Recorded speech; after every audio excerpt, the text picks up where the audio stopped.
Greetings from Seoul, Korea, and welcome to the GSL. I'm Tasteless, and with me is Artosis, and we are in the Code S phase of our tournament. We already did Code A.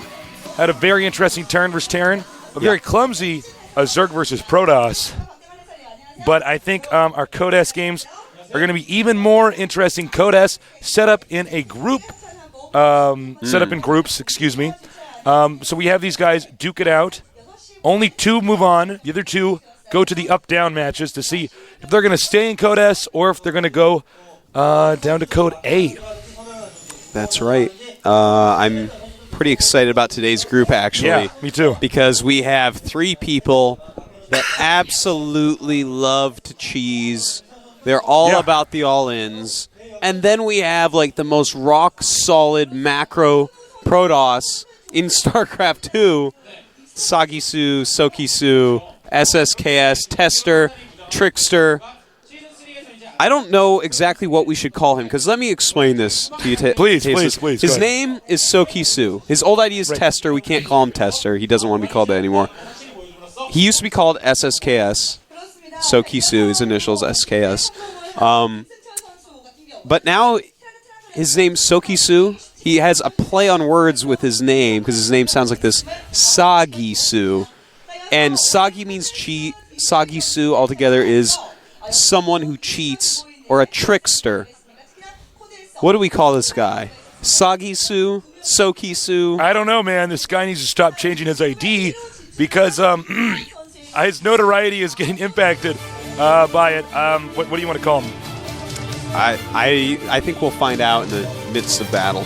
All right. That's where I find out what I really want to call yesterday's matches, Slayer's Boxer and OGS Hyperdub Advanced. Excellent game by Slayer's Boxer versus OGS Hyperdub. Checked it out. Hongwen Prime and The Wind go to the up and down matches. That was a very tough group, Group C. Moving on to today's matches for Code S. Artosis, take it away. TSL Rain, our defending second place player from the last GSL, goes up against Choya Foyu. And then we are going to have Xenix Kirix, the inventor of the high economy Baneling play, is going to go against Sokisu, a.k.a. Trickster or Sagisu. Or we'll just call him Trickster. I don't know if I can do it. We'll see. Actually, no. Let's call him Sagisu because we were calling him Sokisu last. Yeah, Sagisu I like better. All right, so the winner of the first match and the loser of the second match play after that. And as you can see, for the fourth game, first match loser, second match winner. We may not have a sixth game. We don't always end up having a sixth game depending on how the wins and losses are distributed. This is not a round-robin group. It is not a round-robin group. Make no mistake. Yeah. So within 6 games, we get 1 through 4 place no matter what. Sometimes that doesn't happen in round-robin. Sometimes we have a lot of playoffs. This is a TV show. We can't do it that way. There you go. There you go. Yeah. Let's take a look at the player interviews here, see what their thoughts are going into Code S, who they're afraid of taking on, who they want to fight, what their chances are. Should be pretty cool. We're going to get that up for you in just a minute. It's going to be whenever the Korean commentators commentators are ready. So we're going to see those two guys and what they have to say. Yeah. Should be pretty fun. Yep. When our Korean commentators are ready, we're going to throw that up on the screen for you guys. And thank you, John and Jay, for getting this translated, too. We really appreciate your hard work. Okay, here it is. Go. 시즌3 하면서 연습 도와주신 분들에게 감사하고 우승하지 못해서 굉장히 아쉽고 응원해주신 분들에게도 감사합니다. 우승도 할 수 있을 것 같고 최종 목표도 우승이에요. 좋은 성적으로 보답하겠습니다. 긴장 안 하기 위해서 그냥 준비한 대로 열심히 하자, 잘할 수 있다. 잘 준비했으니까 열심히 하자. 그냥 자기 스스로 응원하는 걸 많이 해요. 조나단 선수 가장 최근에 졌으니까 가장 높은 곳에서 떨어지고 싶고요. 그리고 목표는 당연히 프로게이머랑 우승 아닐까요? 이번 시즌에 좀 열심히 해서 우승할 수 있도록 노력하겠습니다.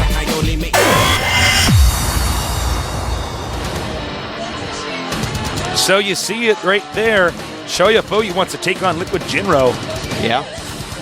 Wonder what Liquid Jinro thinks about that. Liquid Jinro, our Swedish player. But enough about that. Over here is TSL Rain. You probably remember him from Season 3. Exciting games against OGSMC. Unfortunately unable to win. And he got second place That's no small feat. He won $30,000. Absolutely. It's Get second a place in lot season of 3. money. Yeah. And he feels like he can win this season, which is, I mean, that's the spirit, the fighting spirit, Tasteless. Well, that's really the only attitude you can take on going into a tournament like this. You got to believe you can do it. Yeah. And, yeah, I mean, he's a Whether you hard-working guy. believe you can or you can't, you're right. That's true. Oh, well said. Yeah, well, I didn't make that. That's like Settle a Henry down Ford there. quote. Settle down there, Socrates. So, excuse me, the TSL coach is down here today. Show his support not only for Rain, but for Sagi Su. And we're going to get our next player on camera here, Choya Foyu. Now, this is a guy, as we've seen before, who talks to himself while he's in his booth. He's like, what? I talk to myself in my booth. I don't care. Yeah. He, tries to keep himself calm. He's clearly had some success because he's gotten quite far. Yeah. This guy used to be a CJ Entus pro gamer, by the way. Oh, that's right, yeah. Yeah. He was a rather cheesy Protoss player in StarCraft 1 on that team. And carried it over. You know, he's does some really aggressive builds in his matches here in StarCraft 2. Yeah. He's a good player. I don't think this game's going to be long between these two. No, I don't either. These two do have the proclivity to all in. Oh, my God. That was scary. This guy wants. Either that is a ghost or that guy is yawning for a long period of time. So, Artosis, do you have any predictions? This is a hard one to predict, Yeah, but I know. I think Rain is a class above Choya Foyu. I think Choya Foyu's journey to the round of 8 last time there was a lot of luck in there. I have to say it. It seemed almost like it was the perfect storm. Yeah. Of different circumstances, different maps that he got. Yeah. His opponents responding certain ways to cheese. That's not to take away from him getting that far, but he did have quite an interesting, trail to the finals. Yeah. Now, for the map set, our game is going to be on Scrap Station. They only play one game against each other. Yep. So you got to make it work. First Plateau taken out for Rain. Very big map. He does not want to play there. And Choya Foyu taking out Delta Quadrant, most likely just for Rain. It's probably like, all right, I really want to win this first match. I'm going to take out that Delta Quadrant map, even though, I'm going to go ahead and say it, I think that Delta Quadrant is a fine map for Protoss vs. Terran. As I said before, I've been playing Protoss recently, and Yeah, Protoss that's is fun, actually man. the easiest map to beat Terran on, in my opinion. So just throwing that out there Well, for all you out there's there. a lot of different stuff that Terran can do on that map, too, so maybe he didn't want to deal with it. I'm not entirely sure. We're going to see if his practice worked out, though, because we've introduced the players, we've introduced the maps, so now we got to start the game. We do have to Are you do ready, that. Artosis? I'm actually really ready. I'm so excited stoked to for see Code S. what Choya's going to do. The countdown's begun, so get ready for our first game here of Code S today at the GSL with Tasteless and Artosis. Let's get ready. It's going to be pretty sick. I can't wait. Just wish our Korean commentators would stop talking so the game would start because I'm running out of words to fill this closing remark.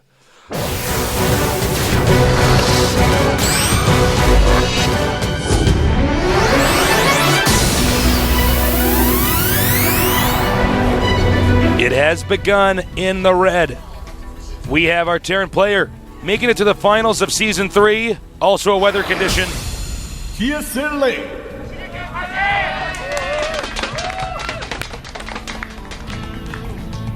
One of the star players on TSL back there. Over here, our Protoss player speaks to himself in the booth to keep his cool. He is. Choya Foyu. See? Told you he talks to himself in the booth. Yeah, he does. What was? He was rocking out right there, man. I think he was singing a Michael Jackson song. He's I totally respect doing whatever it takes to keep your cool. Yes. I know there's always, with the internet, there's always a bunch of nerds that are like, oh my God, he's talking to himself, LOL. Well, I mean, there's so much money on the line. There's a point in time where you really can't care what other people think. Yeah. You got to do what And he actually certainly works. doesn't. Yeah, I it's working respect for that. him. Absolutely. I love it when a player really thinks about his own mentality and tries to get Yeah. better at it. That shows a lot of intelligence to actually realize, oh, you know what? A lot of my problem is actually me, and I need to get over this, and I need to figure out ways and strategies to do that. And Choya has done that, so Congratulations to him. But his name is very hard to say. I want to point this out. Choya Foyu. When I'm just like talking about him for some reason, not on the stream, I'll oftentimes like mess it up. Like It's not an easy Choyu word. Foya or something. I do that all the time with his name, man. It's a hard name to say. We have the probe entering the Terran's main. And he's going to do a little bit of scouting. He sees the Terran is taking the gas. And that means the Terran's going to be not fast expanding. Ooh. Not that that's common on this map. Oh, nice. We Protoss. had an offensive gas by Choya. Yeah, if we can go inside the Terran's main, the gas has been taken. That's right. And, well, that is pretty cool because on this map, oftentimes we will see Banshee builds and we will see Raven builds. Yeah. So this is going to go ahead and slow down anything like that you could possibly do. So I like that by Choya. Just slowing down the Raven build will give you those extra few units that you may need to hold that really aggressive attack off. Yeah, I think you're absolutely right. You know, and what's also just nice about this is it just limits the Terran's options. Yeah. And there's a lot of different stuff Terran can do in this matchup, just like there's a lot of different stuff the Protoss can do. So this sort of puts the Terran in a little bit of an uncomfortable position. I like. Why did he stop attacking the assimilator?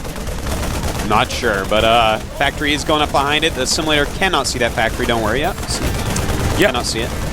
And of course, scouting with the factory is smart from the Terran because he's saying, all right, he's taking my gas. Clearly, Choya is up to something. Choya is the kind of guy who likes to do sneaky stuff during the game. He's not one of these guys who's like, well, I'm going to fast expo macro take a third base at a reasonable point in time. He has a lot of character in his play. And, well, so far, Rain dealing with this quite well. I think he does want to take that second gas pretty quickly because he did make the factory, and that is normally what that means. Oh, but I do like what I'm seeing from both players here. Choya taking an expansion, and at the same time, a command center has just started for Rain. So he's going to float this factory into the base, and look at that, there's another barracks in the command center I was just talking about. He's going to float the factory into the Protoss base, and that's going to make him think, okay, I was probably right. I think he's teching. He wants to tech on this map. It's very common, and there's the factory.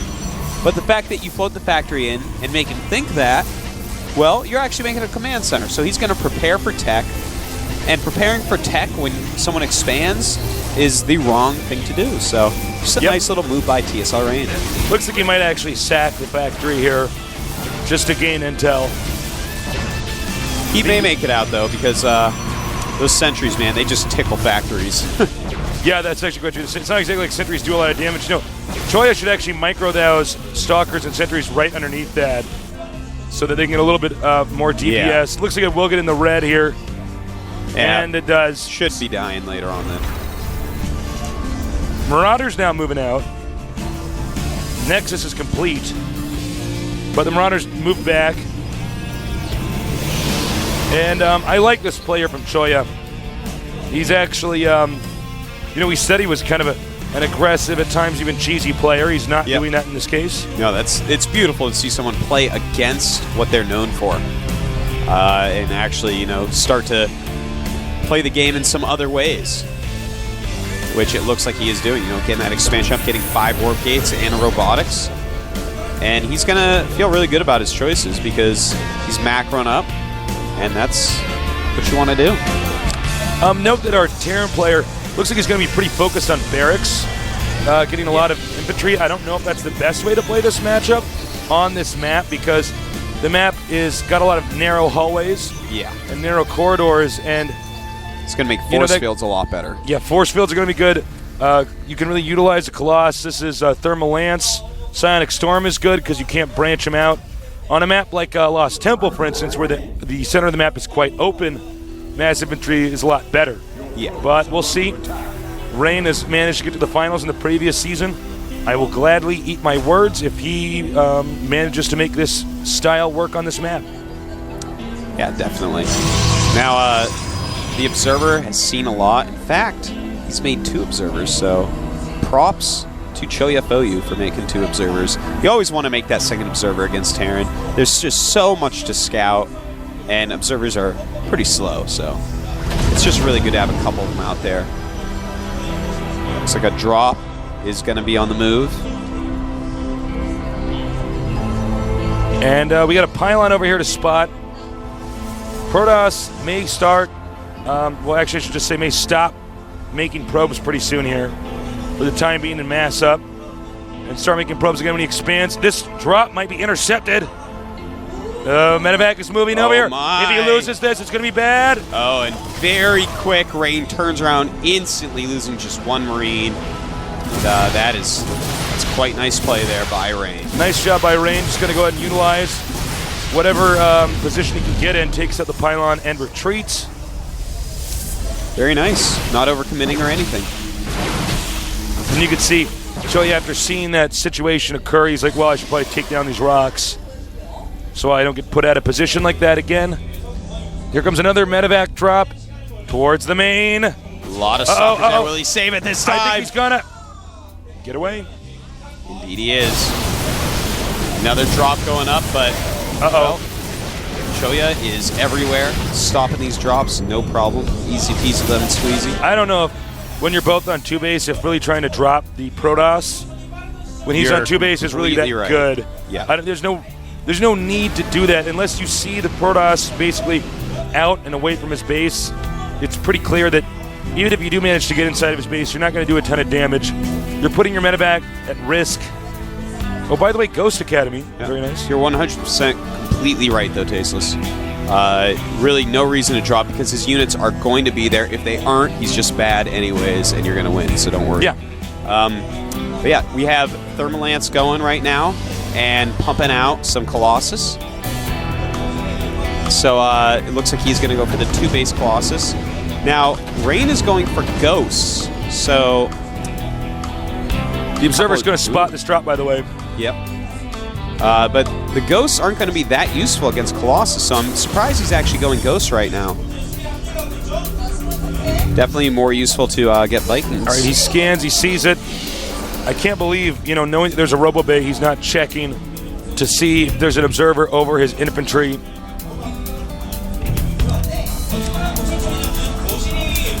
So, I don't know. Rain is still stuck on doing drops. I don't know what exactly his plan is. Protoss now moving out. Now would be a great time to drop, actually. Yeah, absolutely. Protoss is not at home. That's the type of time you do want to drop when you realize, oh, he's moving out now? Okay, now I can punish him for moving out. This Observer is seeing everything. It has triggered the Viking production. Yeah, that's... the Viking production is very important. He's got to get some Vikings out to counter those Colossus. And, it's 2-base versus 2-base right now. I'm interested to see when someone's actually going to take a 3rd base, or are we just going to see these two guys ram armies into each other on 2-base? It's not too shocking when you do see people go heavy 2-base because late game on this map is so frustrating, so complex, and requires so much practice. Yeah. Very true. Now, the problem with when you open up the center location on the map by destroying the rocks is that the person who engages first tends to lose because the other person has more surface area with their units. Nice shot. They'll have to either make a new Observer, or I guess he can use that one inside the Terran's base, but he's going to have to, if he wants to have more intel, he'll have to stop making Colossus and make a new Observer, so it's always good to get rid of those Observers in the game. Choya, is he deciding to attack? Oh man, taking a lot of damage, but losing a Viking there. If we remember correctly, Choya in previous games, for instance against Jinro, was very comfortable actually going only 2-base until he was maxed. Oh yeah.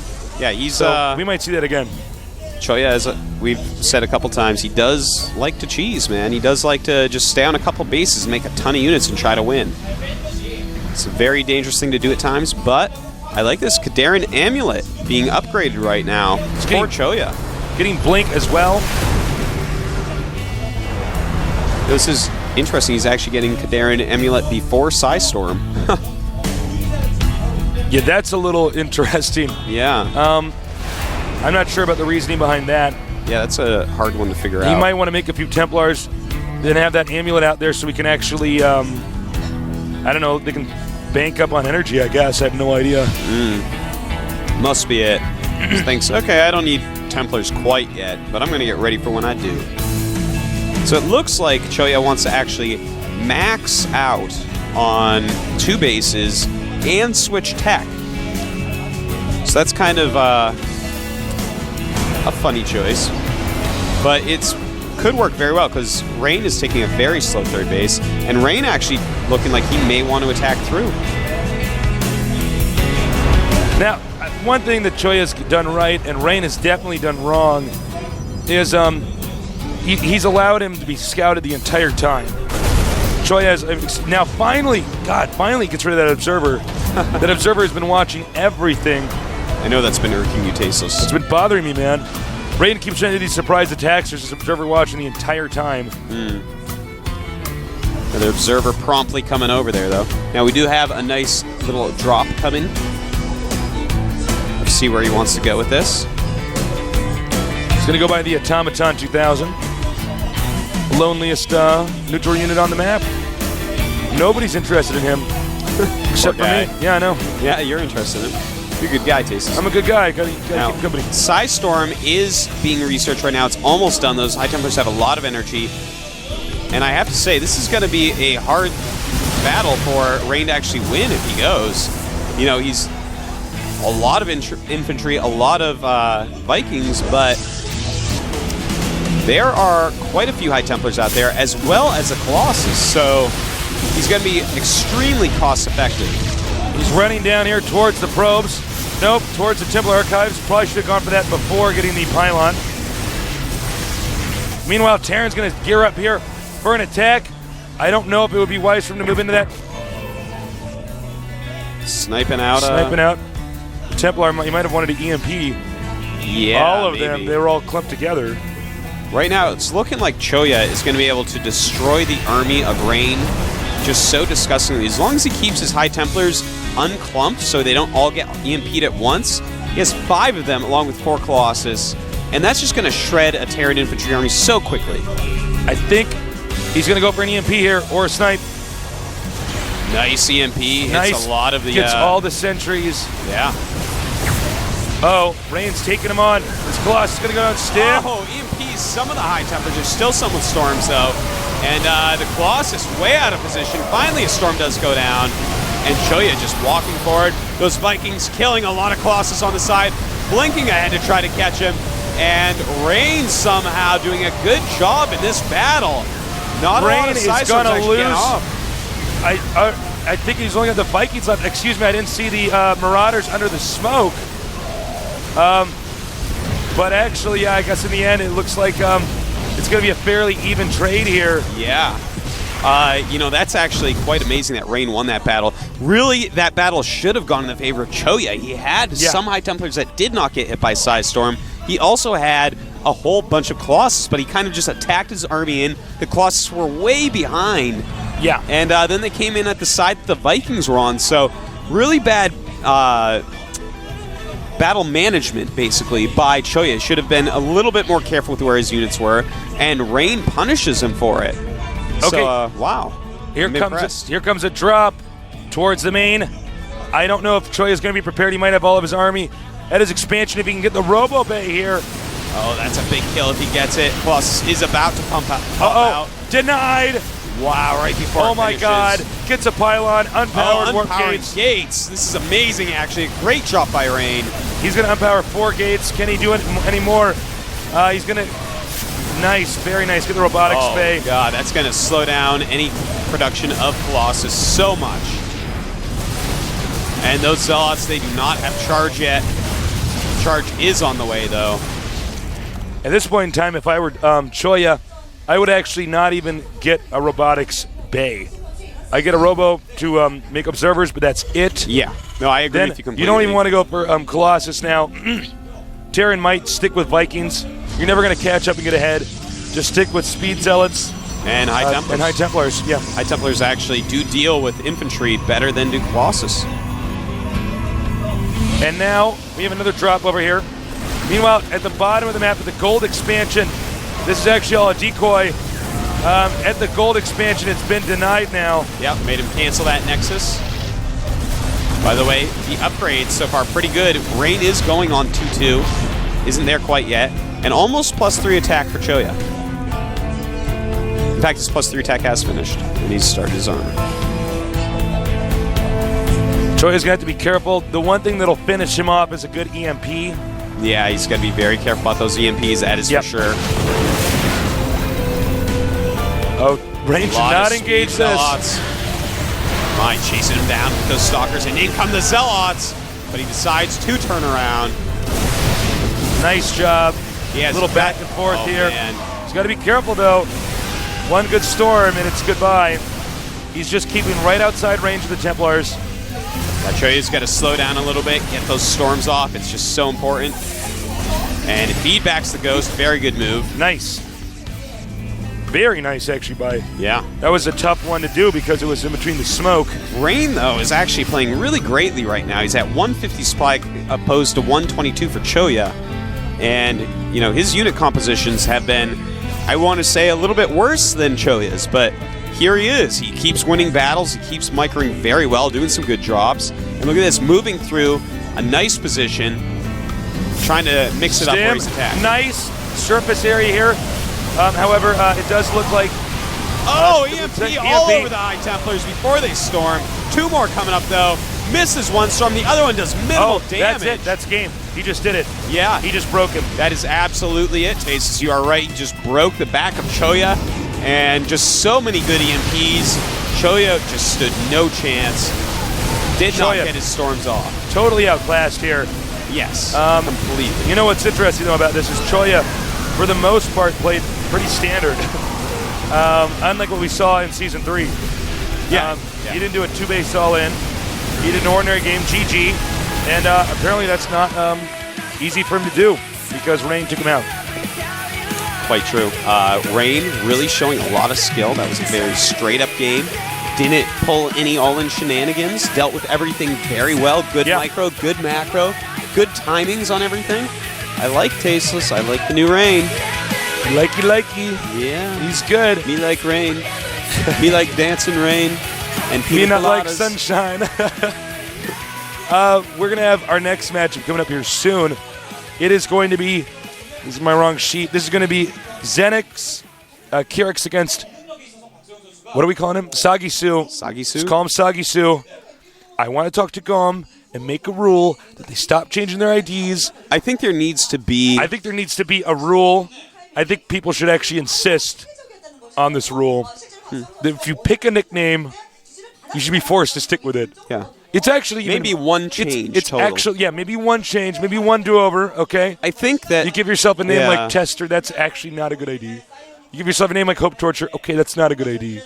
Because you know what it is? It's like the Beatles changing their name to the Cockroaches. It's like when the Cockroaches are opening tonight, and people don't know it's the Beatles because they're used to hearing the Beatles. It's and then very it true. changed ID. Because really, IDs, the closest thing you can compare it to is like a band, the name of a band. It's you very well said. You don't think of I don't have a whole lot. You don't think of all that. the people in Pink Floyd. You think of Pink Floyd, and if they change that to Orange, insert noun or whatever you almost. I don't know. No. I got nothing. But you see what I'm saying? Changing names is so annoying. And you know what's funny is most Koreans don't know that. They don't because in StarCraft 1 they use the only real call names. them their names. They always use them by the real names. So I guess we're going to call him Sagisu for now. Or and then Sokisu. The next one he's going to change it. We're going to do the interview here with Tester or Sokisu or Sagisu or SSKS. And our other player, Kyrix, in just a second. So get ready.